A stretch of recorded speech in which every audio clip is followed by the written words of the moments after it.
أعوذ بالله من الشيطان الرجيم بسم الله الرحمن الرحيم إن قارون كان من قوم موسى فبغى عليهم وآتيناه من الكنوز ما إن مفاتحه لتنوء بالعصبة أولي القوة إذ قال له قومه لا تفرح إن الله لا يحب الفرحين صدق الله العظيم.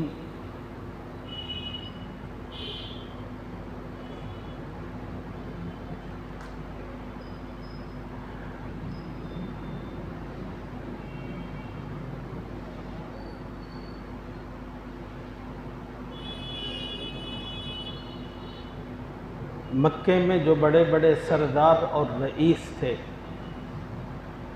ان لوگوں کو رسول اللہ صلی اللہ علیہ وسلم سے بے انتہا بغض، حسد، دشمنی تھی۔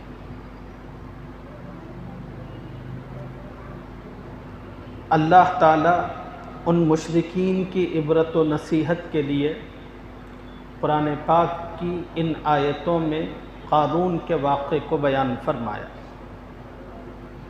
اور اللہ تعالیٰ اس واقعے کے ذریعے سے مکے کے مشرکین کو یہ سبق دینا چاہتے ہیں، تنبیہ کرنا چاہتے ہیں، تم سے پہلے بھی کچھ لوگ اسی طرح کے گزرے ہیں جنہوں نے خواہ مخواہ اپنے نبیوں اور پیغمبروں سے دشمنی کی، حسد کیا، ضد کی۔ اس کا نتیجہ کیا ہوا؟ اس کا نتیجہ یہ ہوا کہ اللہ تعالیٰ نے ان حسد کرنے والوں کو تباہ و تاراج کر کے رکھا۔ اے مشرکو، اس واقعے سے سبق حاصل کرو، اور تم لوگ جس راہ پر نبی صلی اللہ علیہ وسلم سے متعلق چل پڑے ہو، اس راہ سے اپنے آپ کو ہٹاؤ اور پیچھے آؤ۔ یہ سمجھانے کے لیے اللہ نے قرآن کی ان آیتوں میں قارون کے واقعے کو بیان فرمایا ہے۔ ان قارون کان من قوم موسیٰ، جس آدمی کا واقعہ اللہ بیان فرما رہے ہیں اس کا نام قارون ہے۔ قارون کون ہے؟ اللہ نے اس سے متعلق کہا کہ کان من قوم موسیٰ، اس کا تعلق حضرت موسیٰ علیہ السلام کی قوم سے تھا۔ بعض علماء نے یہ بیان فرمایا ہے قارون حضرت موسیٰ علیہ السلام کا چچیرا بھائی تھا۔ بعض علماء نے یہ بیان فرمایا کہ قارون حضرت موسیٰ علیہ السلام کا خلیرا بھائی تھا۔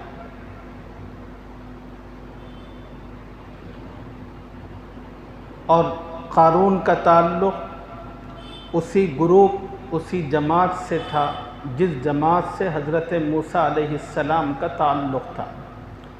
موسیٰ علیہ السلام کا تعلق بنی اسرائیل سے تھا، تو قارون کا تعلق بھی بنی اسرائیل سے تھا۔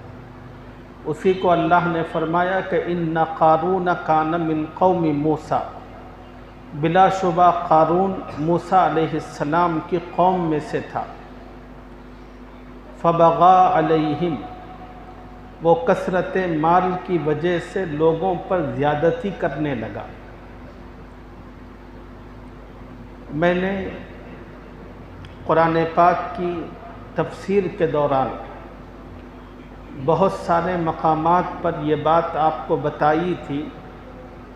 فرعون بنی اسرائیلیوں پر بے انتہا ظلم و ستم کرتا تھا، اور مصر کے اندر جتنے گھٹیا اور خراب کام تھے وہ تمام کے تمام بنی اسرائیلیوں کے لیے مختص تھے۔ فرعون جس قوم سے تعلق رکھتا تھا اس قوم کا نام تھا قبطی، اور فرعون اپنی پوری قوم کے لوگوں کو کرسی کی پوسٹ دے رکھی تھی۔ ان کا کام آفیسرز کا تھا، آرڈر دینے کا تھا، اور نچلی سطح کے جتنے کام تھے وہ تمام کے تمام بنی اسرائیلیوں کے لیے مختص تھے۔ اب فرعون کو کام لینا ہوتا تھا بنی اسرائیلیوں سے۔ اب فرعون کی ڈائریکٹ پہنچ بنی اسرائیلیوں میں تو تھی نہیں، اس لیے کہ اس کا تعلق اس قوم سے تھا نہیں۔ تو فرعون نے یہ کیا کہ بنی اسرائیل کے کچھ لوگوں کو اپنے ساتھ ملا لیا۔ جن لوگوں کا اس نے اپنے ساتھ گروپ بنا لیا تھا ان میں سے ایک آدمی قارون بھی تھا۔ فرعون یہ کرتا تھا کہ مصر کے اندر جتنے کام تھے ان تمام کاموں کے ٹینڈر اور اس کے ٹھیکے قارون کو دیا کرتا تھا۔ بھئی اتنی ڈرینیج پائپ لائن بچھانا ہے، فلاں کام کرنا ہے، ایک محلے کے اندر ایک بستی کے اندر سڑک ڈالنا ہے، یہ جتنے ٹھیکے ہوتے تھے کاموں کے وہ تمام کے تمام ٹھیکے فرعون قارون کو دیتا تھا، اور پھر ان ٹھیکوں کی بڑی زبردست قیمت فرعون قارون کو دیا کرتا تھا۔ قارون ان ٹھیکوں کو لے کر، اب وہ تھا تو بنی اسرائیل میں سے، اب بنی اسرائیل کے غریب فاقہ زدہ لوگوں کے درمیان جاتا تھا، کہتا تھا کہ اگر تمہیں کام چاہیے، روٹی چاہیے، چلو کام کرو۔ چنانچہ تمام کے تمام بنی اسرائیلی اسی قارون کے انڈر میں خدمت کیا کرتے تھے۔ بے انتہا ظلم قارون بنی اسرائیلیوں پر کیا کرتا تھا۔ آپ نے دیکھا ہوگا جس وقت اس ملک کے اندر انگریزوں کی حکمرانی تھی، ہر دور میں تمام کے تمام ظالم لوگوں کا اپنی حکمرانی کو باقی رکھنے کا ایک ہی طریقہ تھا۔ وہ طریقہ یہی تھا کہ جب انگریز اس ملک پر مسلط ہوئے تو انہوں نے مسلمانوں کو دبانے کے لیے کیا مسلمانوں میں سے چند لوگوں کو خرید لیا، ان کو عہدے دیے، ان کو زبردست قسم کی مراعات دی گئی، فیسلٹیز حکومت کی جانب سے۔ اب ان سے کہا گیا کہ بھئی فوج کے اندر اتنے ہزار مسلمانوں کی بھرتی ہونی ہے۔ اب وہ ٹینڈر کسی ایک مسلمان رئیس کو دے دیا گیا۔ اب اس مسلمان رئیس نے دیگر مسلمانوں پر جو ظلم و بربریت کی داستان رقم کی، آپ اس کا تصور نہیں کر سکتے۔ اس طرح انگریز نے خود مسلمان کے ہاتھ سے مسلمانوں کو ذلیل و رسوا کیا۔ ہر دور میں، ہر زمانے میں، ہر جگہ یہی ہوتا ہے۔ اب آپ دیکھیے کہ ہمارے ملک ہندوستان کے اندر جتنے دلت لوگ ہوتے ہیں، پسماندہ نچلے طبقے سے تعلق رکھنے والے، ان کو مارنے والے، کیا کوئی مالدار آتا ہے ان کو مارنے کے لیے؟ نہیں، انہی پسماندہ لوگوں میں سے کچھ لوگوں کو ہائر کیا جاتا ہے۔ ان لوگوں کو تمام کے تمام پسماندہ لوگوں پر مسلط کیا جاتا ہے، کہا جاتا ہے کہ اب ان کی ہڈی سے ہڈی بجاؤ۔ اب وہ اپنے آقاؤں کو خوش کرنے کے لیے تھوڑے سے پیسے، تھوڑی سی شراب، تھوڑا سا حسن، اس قسم کی چیزیں، سہولتیں ان کو دیتے ہیں، بس وہ چیزیں لے کر اپنی قوم کی تکہ بوٹی ایک کر کے رکھتے ہیں۔ اب ان پر ظلم کرنے والا کون ہے؟ انہی کی قوم کا آدمی۔ یہ طور و طریقہ ہر دور کے اندر رہا ہے۔ فرعون کے زمانے میں بھی ایسا ہی تھا۔ فرعون نے قارون، جس کا تعلق بنی اسرائیل سے تھا، اس نے اس کو اپنے ساتھ ملا لیا، اس کو بہترین قسم کی سہولتیں دی، اور پورے شہر کے ٹینڈر وہ اس کو دیا کرتا تھا، اور وہ بنی اسرائیلیوں پر بے انتہا ظلم و ستم کرتے ہوئے شہر کو ترقی دینے اور کام کرنے کے جتنی چیزیں تھیں وہ سب کے سب انجام بجا لاتا تھا۔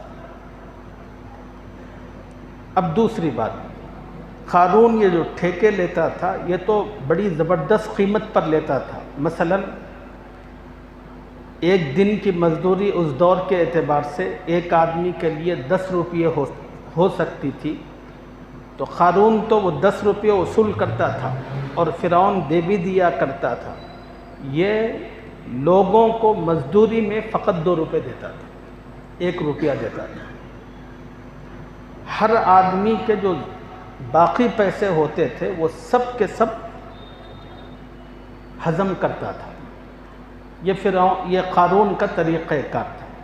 اس طرح کرتے کرتے کرتے دولتوں کے انبار قارون کے پاس جمع ہوئے، اسی کا تذکرہ ہے۔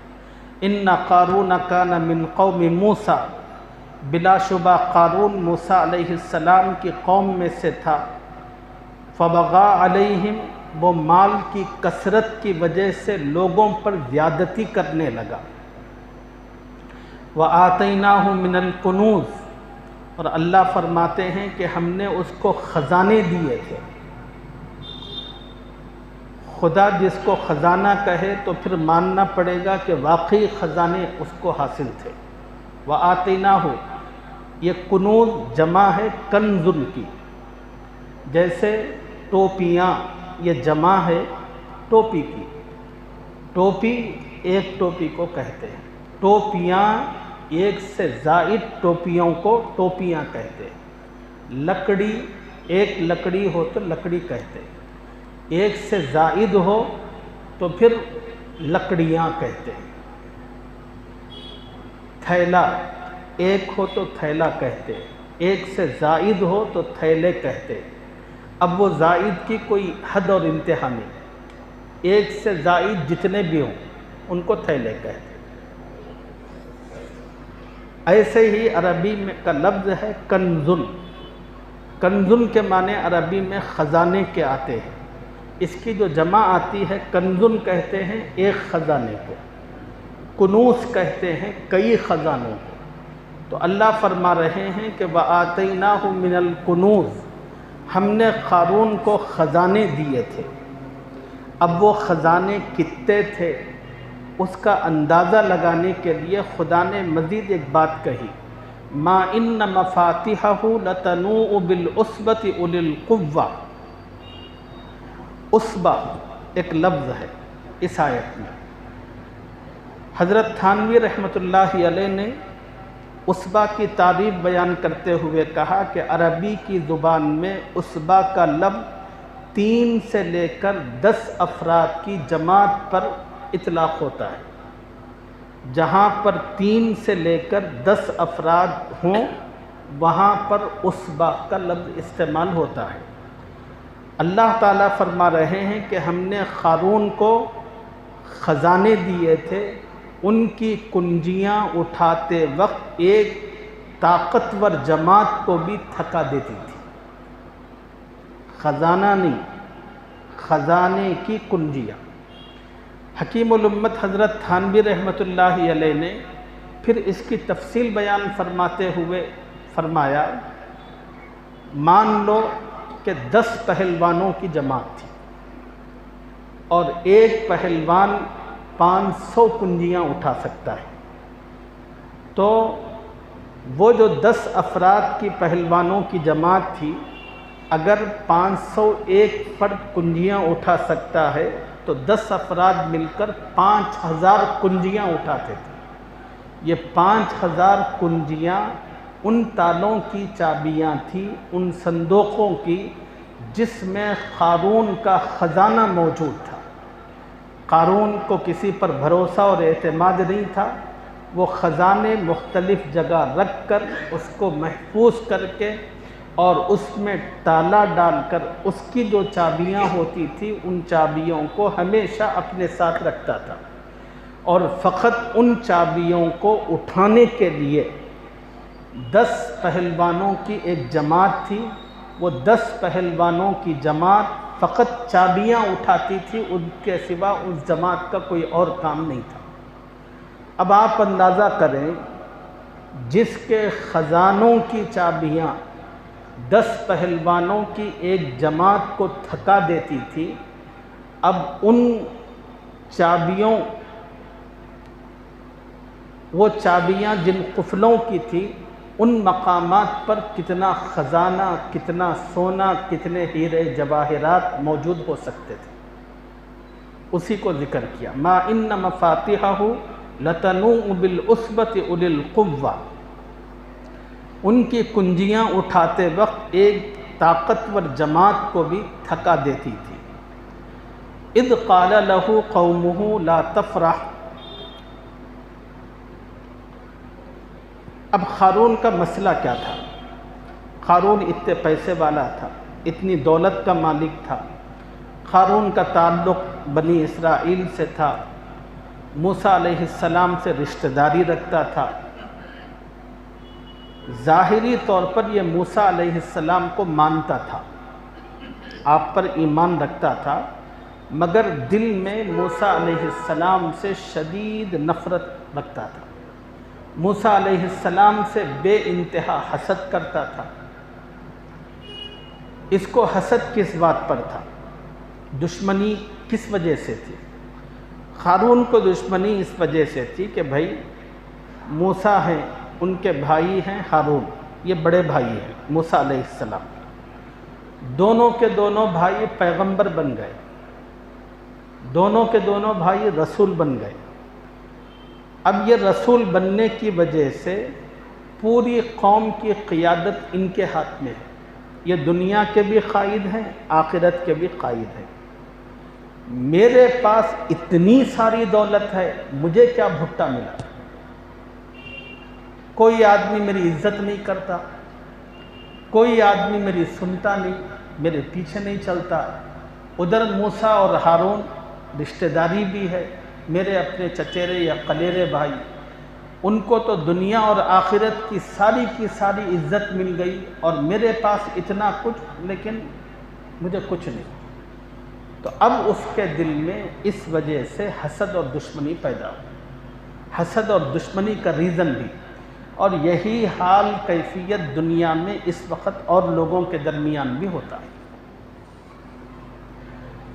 جب ایک خاندان، ایک محلے، ایک جگہ رہنے والے جو لوگ ہوتے ہیں، جب دیکھتے ہیں کہ بھئی ایک آدمی اس میں صلاحیت ہے، قابلیت ہے، اس کی وجہ سے کچھ لوگ ہیں اس کی طرف رجوع ہوتے ہیں، اب دوسرا آدمی اس کو بڑی بے چینی شروع ہوتی ہے، حالانکہ نہ کوئی لڑائی، نہ کوئی جھگڑا، نہ کچھ لینا، نہ کچھ دینا، کچھ نہیں۔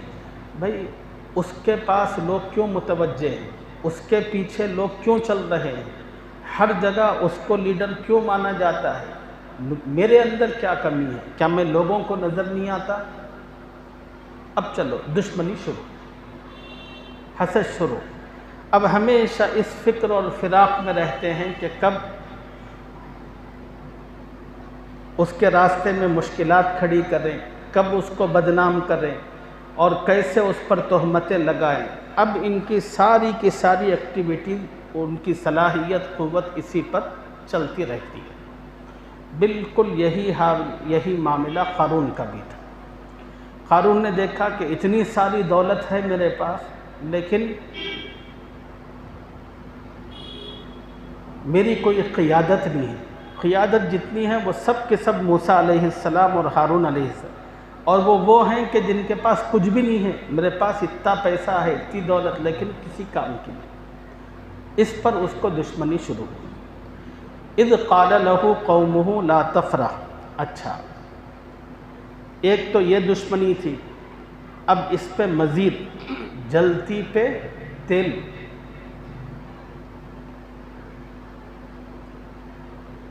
اللہ تعالیٰ نے موسیٰ علیہ السلام پر زکوٰۃ کا حکم نازل کیا۔ اللہ نے موسیٰ علیہ السلام سے کہا کہ موسیٰ جاؤ قارون سے کہو کہ اس کے پاس جتنی دولت ہے اس کا 1/4 حصہ اللہ کی راہ میں دے، یعنی پوری دولت میں سے پاؤ دولت اللہ کی راہ میں دے۔ اب موسیٰ علیہ السلام قارون کے پاس آئے اور آ کر کہا کہ قارون، اللہ کا حکم ہے کہ اللہ یہ چاہتے ہیں کہ تم اپنی پوری دولت میں سے 4 آنے اللہ کی راہ میں دے۔ اب یہ سننا تھا کہ ہتے سے اکھڑ گئے۔ قارون کہنے لگا پہلے ہی سب کچھ ان کے پاس، اب میرے پاس تھا فقط دولت تھی، اب موسیٰ زکوٰۃ کے بہانے سے اس کو بھی میرے پاس سے قبضہ کرنا چاہتا ہے۔ اب اس کی جو دشمنی تھی وہ اور حد سے زیادہ بڑھ گئی۔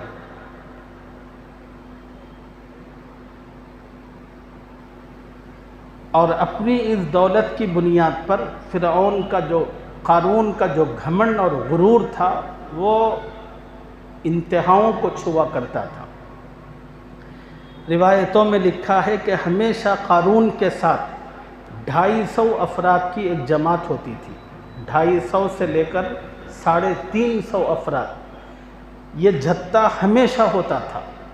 یہ جتھا خوشامدی لوگوں کا تھا، ٹولہ ہوا کرتا تھا، جن کا کھانا پینا، جن کا خرچہ، ہر چیز قارون برداشت کیا کرتا تھا۔ اب ان 350 یا 250 لوگوں کا کام ہر موقع پر قارون کی جے جے کار کرنا ہوتا تھا۔ قارون کوئی بھی بات کہتا تو سب کہتے واہ واہ سبحان اللہ، بالکل کیا بات کہی آپ نے، ان کا کام ہی وہ تھا۔